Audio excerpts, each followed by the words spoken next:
এই সংসার আমাদের ভালোবাসে ততক্ষণ যতক্ষণ পরমাত্মা রূপী গোবিন্দ তোমার দেহে বিরাজ করবে বাবা। যখন এই দেহ থেকে তুমি প্রাণ পাখিটাকে হারিয়ে ফেলবে, ভগবানকে যখন তুমি হারিয়ে ফেলবে মা, জানবে এই সংসারে তোমার সেই দেহটা মূল্যহীন হয়ে যাবে। এই সংসারের ভালোবাসাটা এমনই ভালোবাসা মা, এই সংসার তোমাকে ততদিন ভালোবাসবে যতদিন এই সংসারকে তুমি কিছু দিতে পারবে। যেদিন দেখবে মা এই সংসারকে তোমার দেবার মতো কিছু নাই, যতদিন এই সংসারের জন্য কর্ম করতে পারবে বাবা, জানবে ততদিন তোমার সংসারে মূল্য থাকবে। কিন্তু যখন দেখবে সংসারে তুমি আর কিছু দিতে পারছো না, সংসারে প্রত্যেকটা মানুষের কাছে দেখবে ধীরে ধীরে তোমার মূল্যটা কোথায় যেন হারিয়ে যাবে। সংসারটা বড় স্বার্থের জায়গা মা, স্ত্রী হোক, পুত্র হোক, স্বামী হোক, এই সংসারের প্রত্যেকটা মানুষ মানুষকে ভালোবাসে নিজের প্রয়োজনে। প্রয়োজনটা যখনই ফুরিয়ে যাবে দেখবে এই সংসারে তোমার আপন বলতে আর কেউ রবে না। এই সংসারে যদি কাউকে তোমার আপন ভাবতে হয়, সংসারে কেউ যদি তোমার আপন হয় মা, জানবে সেটা একমাত্র আমার অনাদির আদি গোবিন্দ। যেদিন এসেছিলে সেই দিনও তিনি ছেড়ে যায় না, আর যেদিন এই সংসার ছেড়ে চলে যাব, সংসারে সবাই তোমাকে ছেড়ে চলে গেলেও ভগবান ভক্তের হাতটা ছেড়ে কখনো চলে যায় না। এই যে দুর্লভ দেহটা দিয়ে তিনি আমাদেরকে পাঠিয়েছেন না, শুধু ভালো খাবো, ভালো ঘুরবো, ভালো পড়বো, তার জন্য ভগবান এই দেহটা দিয়ে পাঠায়নি বাবা। এই দেহটা দিয়ে ভগবান কেন পাঠিয়েছে?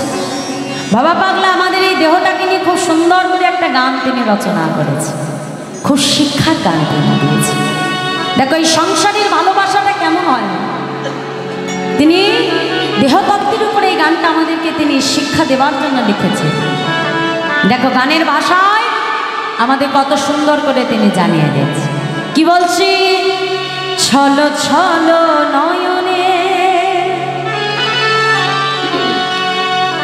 হাসি মাখা বদনে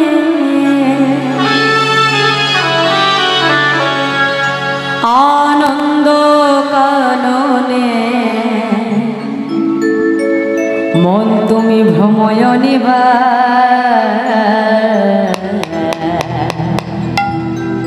তাহলে ভগবান এই দেহটা আমাদেরকে দিয়েছে ভালো খাবো, ভালো পড়বো, ভালো ঘুরবো, তার জন্য নয় মা।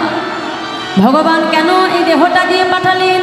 বাবা পাগলা বলছো রে মা, হরি বলো হরি বলো মনে রে আমার, হরি বলো হরি বলো মন দিয়া আমার, হরি বলো হরি বলো মনে রে আমার, হরি বলো হরি বলো মন দিয়া আমার।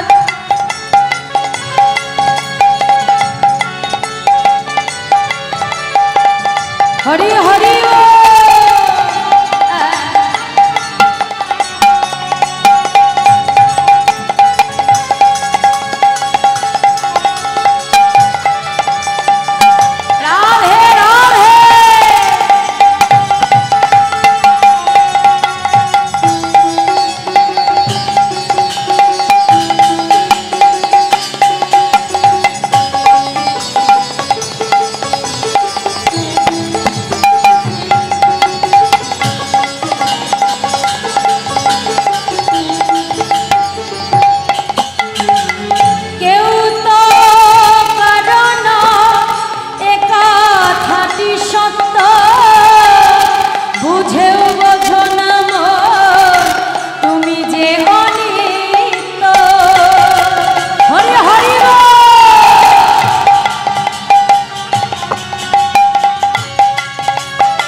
তরিতেছে ভব সিন্ধু।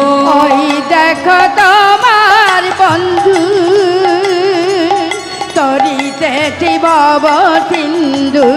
ওই দেখো তোমার বন্ধু তরিতেছে ভব সিন্ধু। ওই দেখো তোমার বন্ধু তরিতেছে ভব সিন্ধু। এক বিন্দু আশা তুমি করিল নয়া। সবাই মিলে দুটি বাহু তোলে একসঙ্গে করতালি দিয়ে হরি বল হরি বল মরিলে আমার। হরি বল হরি বল মনি দিয়া আমার। হরি বল হরি বল মরিলে আমার। হরি বল হরি বল মনি দিয়া আমার। রাধে রাধে।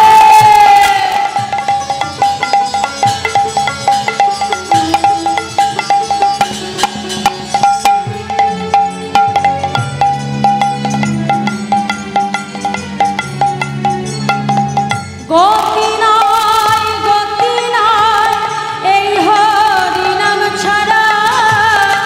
বদন ভরিয়া গা হয়ে আত্মহারা।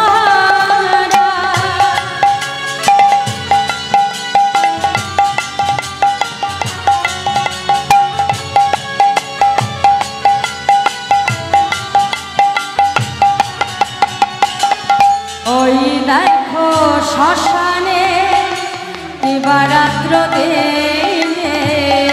ওই দেখো ঠানি দিবারাত্র দিনে।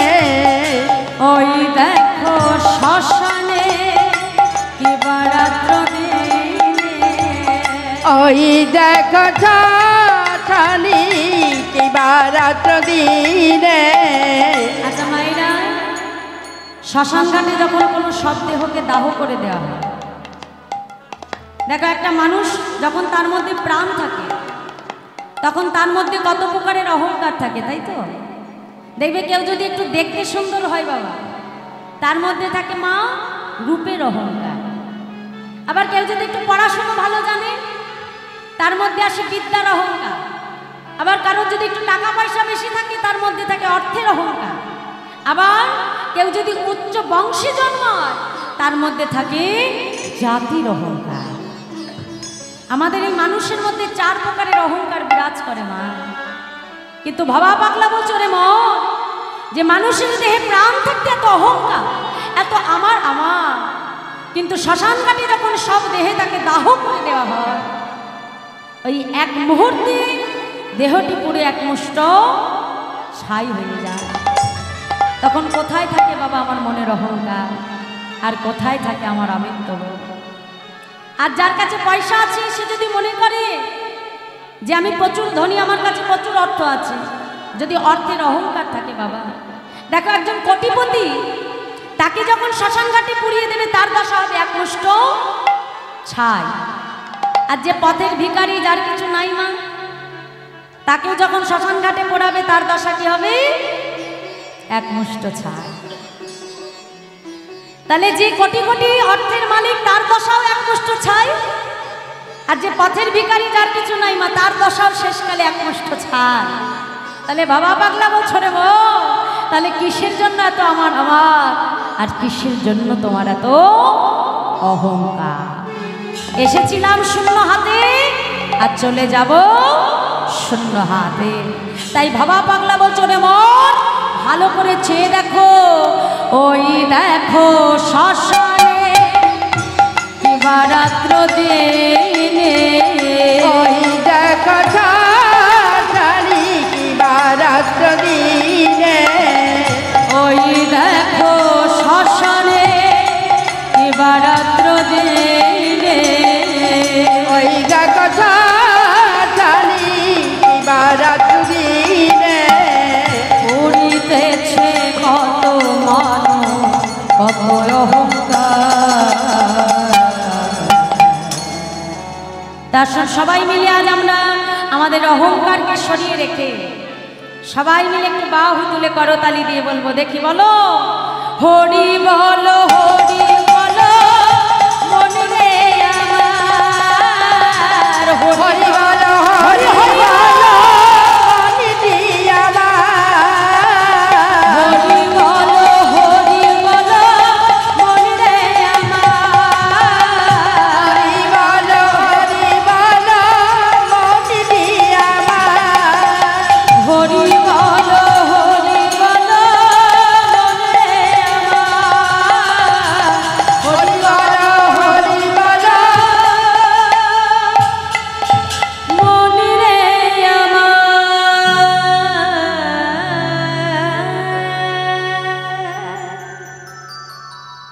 তাহলে মাগো আমাদের মনের মধ্যে কারোর কোনো অহংকার নয়, জানবে এই দেহটা যেমন তিনি দিয়েছেন, যেদিন আবার সময় হবে এই দেহটা তিনি নিয়ে নেবেন। শুধু মাঝে কিছুদিনের এই সংসারের মঞ্চে শুধু পুতুল পুতুল খেলা মাত্র, কিন্তু যেদিন ভগবান ডাক দেবে এই সংসার রূপী মঞ্চ ছেড়ে আমাদেরকে চলে যেতে হবে।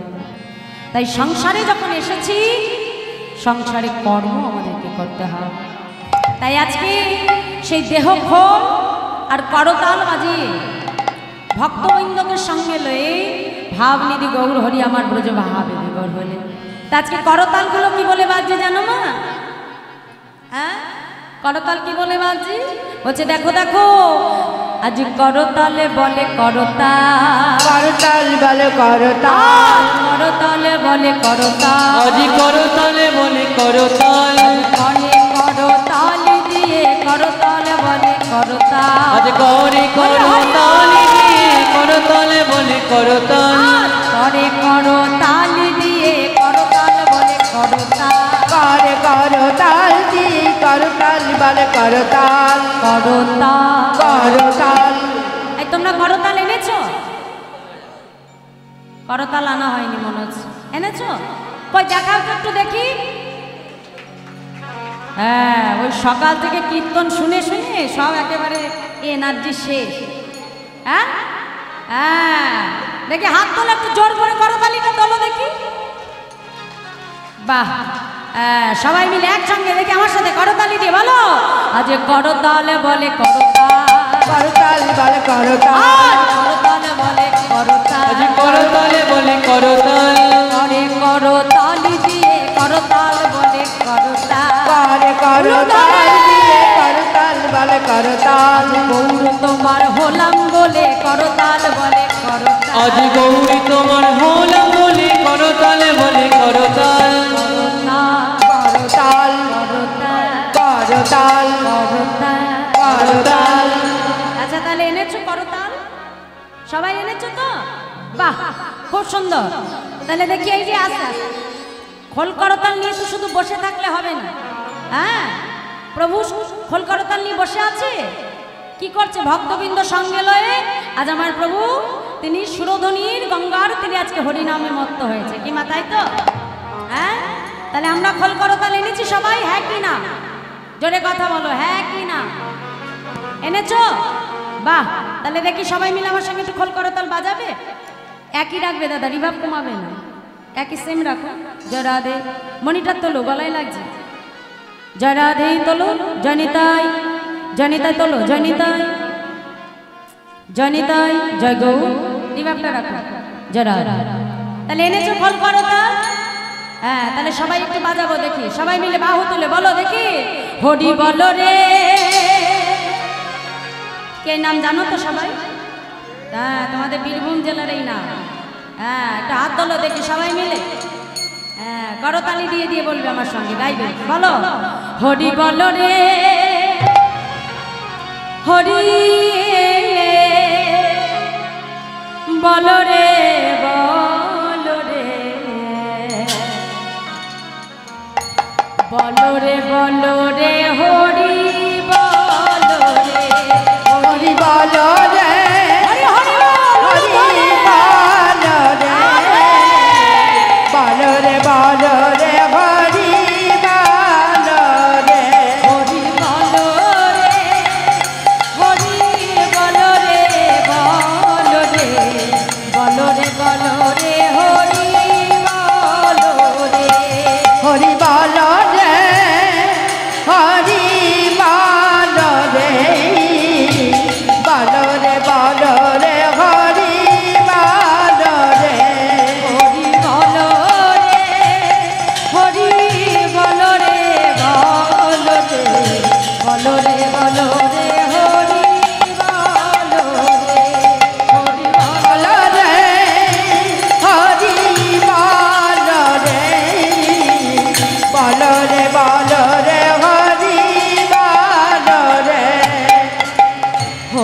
বল হরি বল ভাই और हरि बोलो हरि बोलो हरि बोलो भाई হরি বল হরি বল ভাই হরি বল ভাই হরি নাম বিনা জীবের আর গতি নাই হরি নাম বিনা জীবের আর গতি নাই হরি নাম বিনা জীবের আর গতি নাই और हरि नाम बिना जीवेर और गति नाई বলো রে হরি বলো রে বলো রে বলো রে বলো রে হরি বলো রে হরি বল রে হরি বল রে বল রে হরি বল রে হরি বলো রে হরি বলো রে বলো রে বলো রে বলো রে হরি বলো রে হরি বল রে হরি বল রে বল রে হরি বল রে তাহলে আজকে খোল করো তাল বাজি ভাবনিধি গৌর হরি আমার সুরধ্বনি গঙ্গার তীরে ব্রজ ভাবে বিভোর আজকে মহাপ্রভু যখন নৃত্য করছে মা মহাপ্রভুর সঙ্গে সঙ্গে কারা কারা নৃত্য করছে জানো মহাজন বলছে দেখো দেখো আমার নিতাই চাঁদ নাচিছে আমার নিতাই চাঁদ নাচিছে আমার নিতাই চাঁদ নাচিছে मणिताई चाँदी नाचिছে মহাপ্রভুর পাছু পাছু নিতাই চাঁদ নাচিছে মহাপ্রভুর পাছু পাছু নিতাই চাঁদ নাচিছে মহাপ্রভুর পাছু পাছু নিতাই চাঁদ নাচিছে আমার মহাপ্রভুর পাছু পাছু নিতাই চাঁদ নাচিছে মহাপ্রভুর পাছু পাছু নিতাই চাঁদ নাচিছে আজ গৌরী ঢোলে পড়বে বলে নিতাই চাঁদ নাচিছে গৌর জলে পড়বে বলে নিতাই চাঁদ নাচিছে দুটি বাহু প্রসার করে নিতাই চাঁদ নাচিছে দুটি বাহু প্রসার করে গৌর চাঁদ নাচিছে দুটি বাহু প্রসার করে নিতাই চাঁদ নাচিছে আজ দুটি বাহু প্রসার করে নিতাই চাঁদ নাচিছে ঢোলে পড়বে বলে নিতাই চাঁদ নাচিছে গৌর জলে পড়বে বলে নিতাই চাঁদ নাচিছে ব্রজ ভাবে বিভোর হয়ে নিতাই চাঁদ নাচিছে আজ ব্রজ ভাবে বিভোর হয়ে নিতাই চাঁদ নাচিছে নিতাই চাঁদ নাচিছে নিতাই চাঁদ নাচিছে ও ভাইরা, আজকে আমার নিত্যানন্দ প্রভু নৃত্য করছে কেমন করে জানো মা যশোমতী ঠিক যেমন করে তার প্রাণের গোপালকে আগলে রাখত সেই বাৎসল্য প্রেমে আজকে মহাপ্রভুর পাছু পাছু নিত্যানন্দ প্রভু নৃত্য করছে কেন না এমন ভাবে নৃত্য করছে তার ভাই মানে নিমাই এমন ভাবে নৃত্য করছে পাছে যদি ঢলে পড়ে যায় তাই সেই ভাইকে ধরবে বলে দুটি বাহু প্রসার করে দিয়ে নিত্যানন্দ প্রভু মহাপ্রভুর পাছু পাছু নৃত্য করছে আর সেই নিতাই গৌরকে নাচতে দেখে এই যে ভাই এতবার বলতে হয় কেন মেন ভোকাল সবার থেকে কম বাজলে আর কিছু শোনা যাচ্ছে না তোলো মনিটা তোলো তোমাদের বলতে এতবার আমারও তো খারাপ লাগলো এতবার বলতে হবে কেন জয় রাধে তোলো হরে কৃষ্ণ জয় রাধে জনিতাই হ্যাঁ রিভাবটা রাখো রিভাবটা দাও জনিতাই জনিতাই জয় জয় জয় জয় রাধে হরে কৃষ্ণ একই রাখবে হাত দেবেন জয় রাধে তাহলে আজকে নিত্যানন্দ প্রভু নৃত্য করছে কেমন করে ব্রজ ভাবি বল মা যশোমতী যেমন করে তার প্রাণের গোপালকে আগলে রাখতো সেই ঠিক বাৎসল্য প্রেমে আজকে দাদা নিত্যানন্দ প্রভু তার নিতাইকে নিত্যানন্দ প্রভু আজকে নিমাইকে আগলে রাখছে আর নিতাই গৌরের নৃত্য দেখে আর একজন আর থাকতে পারলো না সে কে জানো না গদাধর পণ্ডিত আর এই গদাধর পণ্ডিত কে ছিলেন বৃন্দাবনে আমার রাধারানীর ভাব স্বরূপিনী হলেন আমার গদাধর পণ্ডিত গদাধর প্রভু ছুটে এসে যেই না মহাপ্রভুর পাছু নৃত্য করছে মা শিবাস পণ্ডিত অদ্বৈত প্রভুকে ডেকে বলছে এই যে ও প্রভু এদিকে এসো এই দেখো ওই গদাধরের নৃত্য দেখে কি মনে হচ্ছে জানো? যেন গদাধর নৃত্য করছে না, কে নৃত্য করছে জানো? যেন গদাই রাধা নাচিছে, গদাই রাধা নাচিছে,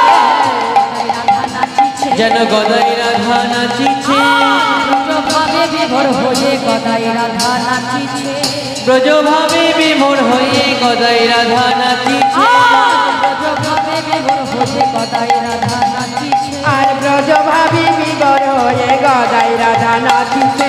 গৌর ঢোলে পড়বে বলে গদাই রাধা নাচিছে, আমার গৌর ঢোলে পড়বে বলে গদাই রাধা নাচিছে। ব্রজভাবে বিভোর হয়ে গদাই রাধা নাচিছে, আজ ব্রজভাবে বিভোর হয়ে গদাই রাধা নাচিছে, রাধা রানীর মতো করে গদাই রাধা নাচিছে, রাধা রানীর মতো করে গদাই রাধা নাচিছে, রাধা রানীর মতো করে গদাই রাধা নাচিছে, রাধা রানীর কণ্ঠ ধরে গদাই রাধা নাচিছে, ব্রজভাবে বিভোর হয়ে গদাই রাধা নাচিছে, ব্রজভাবে বিভোর হয়ে গদাই রাধা নাচিছে। মহাপ্রভুর বামে দাঁড়াই গদাই রাধা নাচিছে, মহাপ্রভুর বামে গিয়ে গদাধর নাচিছে, মহাপ্রভুর বামে দাঁড়াই গদাই রাধা নাচিছে, মহাপ্রভুর বামে দাঁড়িয়ে গদাই রাধা নাচিছে। কোথায় দাঁড়িয়ে আছে মহাপ্রভু? বাম দিকে, তাই তাই না? রাধা রানী আমার গোবিন্দের কোন দিকে দাঁড়িয়ে থাকে? বাম দিকে, তাই না? হ্যাঁ, তাহলে আজকে সেই ব্রজভাবে বিভোর হয়েছে রাধা রানীর ভাব স্বরূপ গদাধর পণ্ডিত। আজকে কোথায় দাঁড়িয়েছে? ঠিক মহাপ্রভুর বামে দাঁড়িয়ে আছে। হ্যাঁ, আজকে গদাধর প্রভু নৃত্য করছে, মহাপ্রভু নৃত্য করছে, নিত্যানন্দ প্রভু নৃত্য করছে, আর তাই দেখে আজকে অদ্বৈত প্রভুর মনেও খুব আনন্দ। অদ্বৈত প্রভুর মনেও খুব আনন্দ। কেন জানো না? অদ্বৈত প্রভুর মনে এত কেন আনন্দ? না, এই অদ্বৈত প্রভু সত্যতেতা দাপক, তিন যুগে তিনি ছিলেন দেবাদিদেব মহাদেব। তিন যুগে তিনি ছিলেন দেবাদিদেব মহাদেব। বৃন্দাবনে ভগবান তিনি রাসলীলা করেছিলেন। সেই রাসমঞ্চে সবার প্রবেশের অধিকার ছিল না, কিন্তু কোন পুরুষের অধিকার ছিল না সেই রাসমঞ্চে।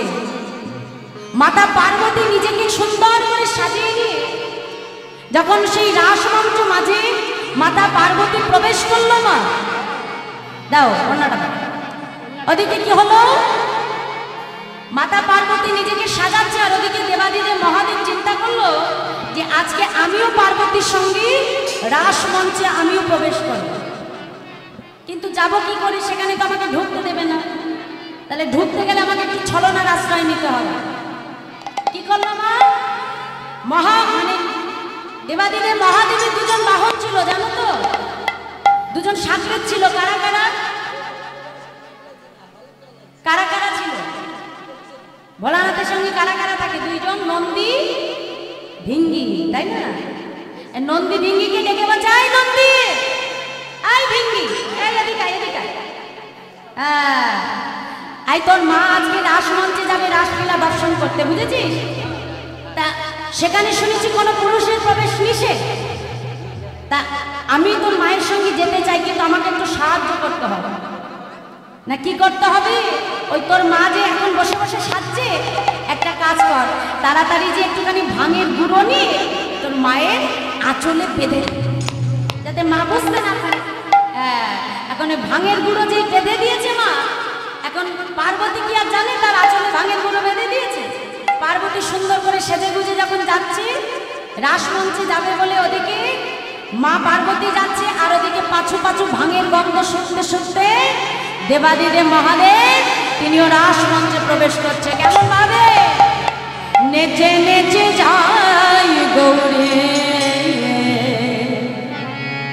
নেচে নেচে যাই, নেচে নেচে যাই গৌরী, নেচে নেচে যাই, নেচে নেচে যাই গৌরী, নেচে নেচে যাই, নেচে নেচে যাই গৌরী, নেচে নেচে যাই, নেচে নেচে যাই গৌরী নেচে নেচে যাই আর নেচে নেচে যাই গৌরী নেচে নেচে যাই নেচে নেচে যাই গৌরী নেচে নেচে যাই ভাং খেয়ে ভোলানাথ পাছু পাছু ধায়। সঙ্গে ভোলানাথ পাছু পাছু ধায় ভাং খেয়ে ভোলানাথ পাছু পাছু ধায়। আর সঙ্গে ভোলানাথ পাছু পাছু যাই নেচে নেচে যাই গৌরী নেচে নেচে যাই। আর নেচে নেচে যাই গৌরী নেচে নেচে যাই আর নেচে নেচে যাই গৌরী নেচে নেচে যাই। আর নেচে নেচে যাই গৌরী নেচে নেচে যাই এখন মনের আনন্দে নৃত্য করতে করতে মাতা পার্বতী যখন তিনি রাসমঞ্চে প্রবেশ করে গেলেন, এখন দেবাদিদেব মহাদেব এসে গেছে মায়ের কাছু কাছু। ঢুকবে কি করে? ঢুকতে তো দেবে না। ঢোকার জন্য এবার ছলনা করতে হবে। কি করলো জানো মায়েরা? ভোলানাথ একটা সুন্দর করে সাদা বসন করে সুন্দর করে শ্বেত গোপী সেজেছে। শ্বেত গোপী সেজে মাথায় বড় করে একটা ঘণ্টা দিয়ে নিয়েছে। হ্যাঁ, এবার ঘোমটা দিয়ে কি করেছে? রাসমঞ্চে ঢুকে একটা কোণায় চুপটি করে দাঁড়িয়ে আছে। আর যেই না দাঁড়িয়ে আছে, ভোলানাথ যেই না প্রবেশ করেছে, প্রবেশ করবা মাত্রই রাসচক্র বন্ধ হয়ে গেছে। আর যেই না বন্ধ হয়ে গেছে, সঙ্গে সঙ্গে ভগবান কৃষ্ণচন্দ্র মা সখীদেরকে ডেকে বলছে, সখীগণ, নিশ্চয়ই এই রাসমঞ্চে কোনো পুরুষের প্রবেশ ঘটেছে। যাও তোমরা ভালো করে দেখে এসো, কোথায় আছে সেই পুরুষ যার জন্য আমার রাসচক্র বন্ধ হয়ে গেল। সঙ্গে সঙ্গে পার্বতী খুঁজতে চলেছে কোথায় সেই পুরুষ। খুঁজতে খুঁজতে মা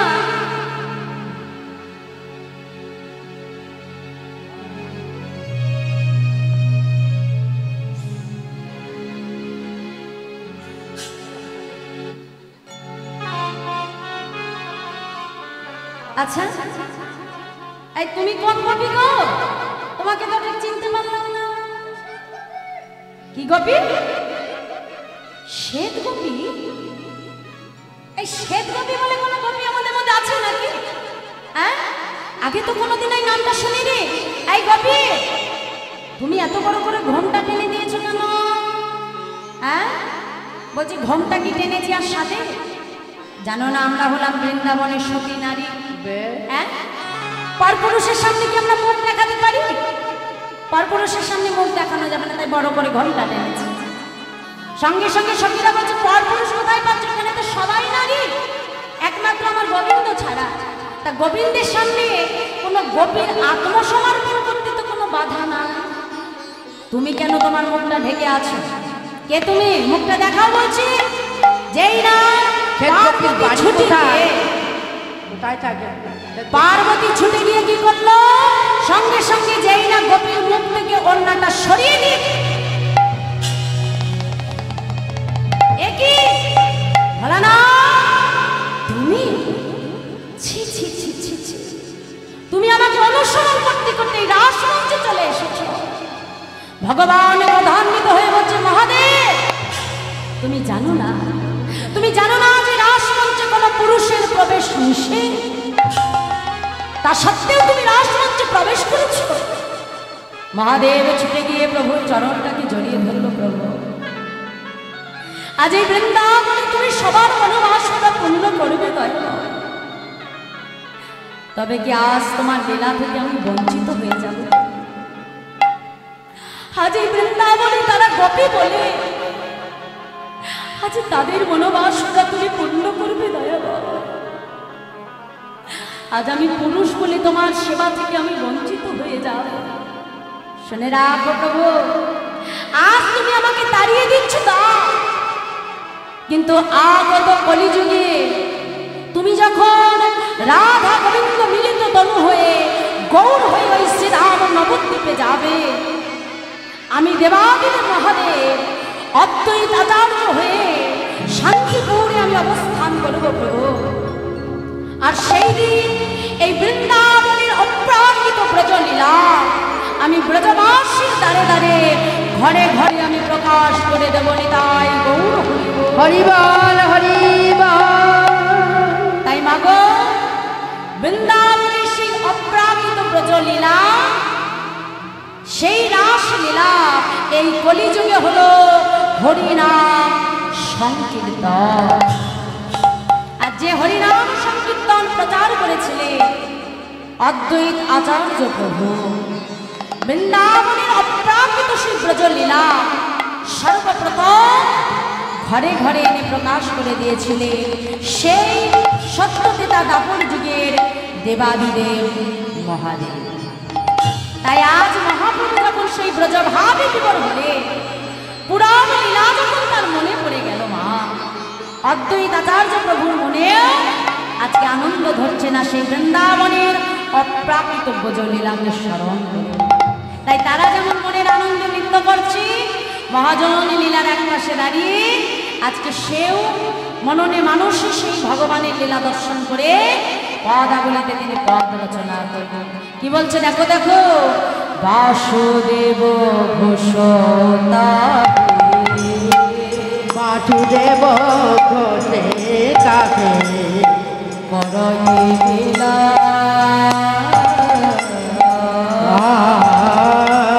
বাসুদেব ঘোষে কাকে করায়ে লীলা। রাস রস গোড়া চাঁদ করিলা প্রকাশ,